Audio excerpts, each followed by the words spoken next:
मुसलमानों पर जुल्म जो हो रहा है यूपी वगैरह में, वो आपको दिखता नहीं है?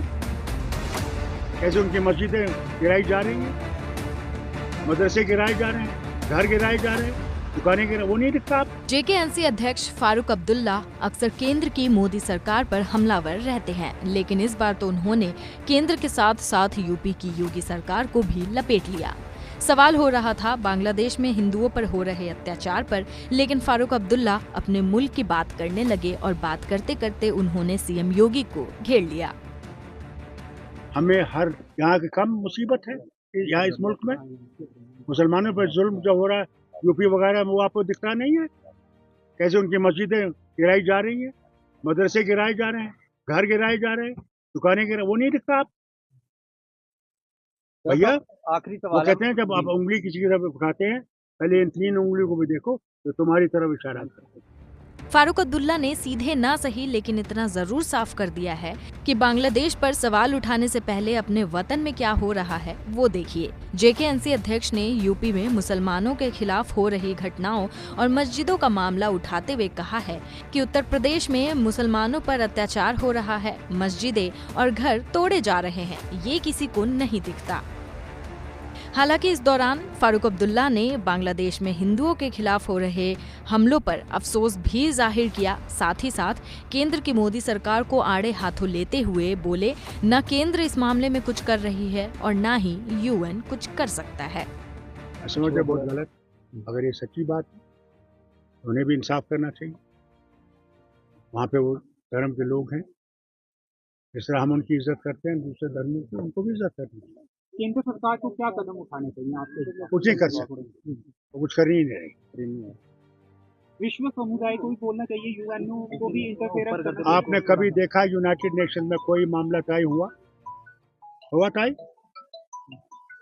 कितने सालों से कश्मीर का मसला भी वहाँ पड़ा हुआ है, पैलेस्टाइन का मसला पड़ा हुआ है? किस मसले को उन्होंने सॉल्व किया है, मुझे ये बताइए। बता दें कि इस वक्त देश में बांग्लादेश में हिंदुओं को टारगेट किए जाने, संभल हिंसा और मस्जिद मंदिर विवाद गर्म है। जहां बांग्लादेश में हिंदुओं को टारगेट किए जाने के खिलाफ देश भर में लोग सड़क पर उतर रहे हैं, तो वहीं संभल के मुद्दे पर संसद से सड़क तक हंगामा मच चुका है। इसके अलावा आए दिन यूपी की किसी न किसी मस्जिद को मंदिर बताकर हिंदू मुस्लिम विवाद को हवा दी जा रही है। लेकिन सवाल ये है कि आखिर कब तक?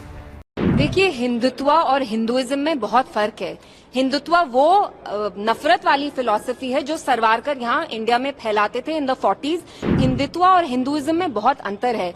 Hinduism, like Islam, is a religion that promotes secularism, that promotes love and compassion. So let's not deliberately distort it. आजकल जय श्री राम, जिस आप राम राज्य की बात करते थे, वो राम राज्य का नहीं है।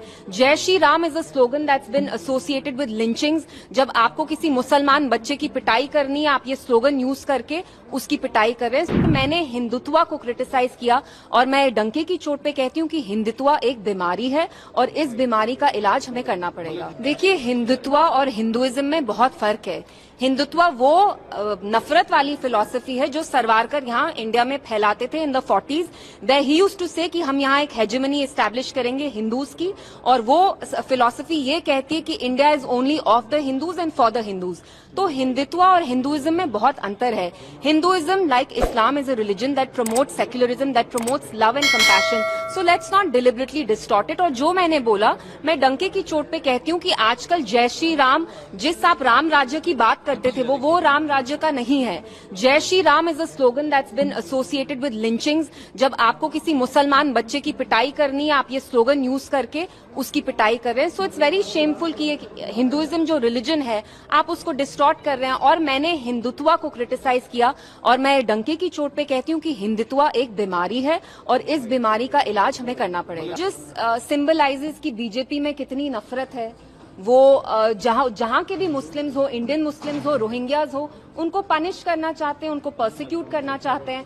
इंडिया इज फॉर एवरीबडी, वो मुसलमान हो, हिंदू हो। अब आपको अपनी पॉलिटिक्स खेलनी है तो आप रोहिंग्यास को, लेकिन मैं आपको बताना चाहती हूँ, कल मैं जगती कॉलोनी गई जहाँ कश्मीरी पंडित्स रहते हैं, उनकी भी हालत रोहिंग्यास से कोई बेहतर नहीं है। वहां भी दीवारें टूटी हुई हैं, पानी का कनेक्शन नहीं है, आप देखिए वो कितनी खस्ता हालत में रह रहे हैं। तो वो कश्मीरी पंडित हो या रोहिंग्या हो, बीजेपी ने सबका हाल बेहाल कर दिया है। सिंबल को लेकर भी किस तरह की स्थिति जो बनी हुई है जी, कैसे आप उन सब चीजों को सिंबल क्या? संबल में जो हुआ, जी, जो वायलेंस हुआ, वायलेंस हुआ जो संबल में, जिसमें कुछ मारे भी गए लोग। जी जी, आप खुद देख रहे हैं कि हमारे कंट्री में कैसे law is being hijack by hooligans, यहाँ कैसे लिंचिंग हो रही है मुसलमान के अगेंस्ट, कैसे क्राइम्स किए जा रहे हैं, and these hooligans enjoy the impunity, क्योंकि सरकार को लगता है कि कहीं ना कहीं जो उनका वोट बैंक है उससे इनको फायदा होगा। तो आप खुद देखिए यहाँ कैसे कैसे चीजें हो रही हैं, and of course we condemn whatever happened.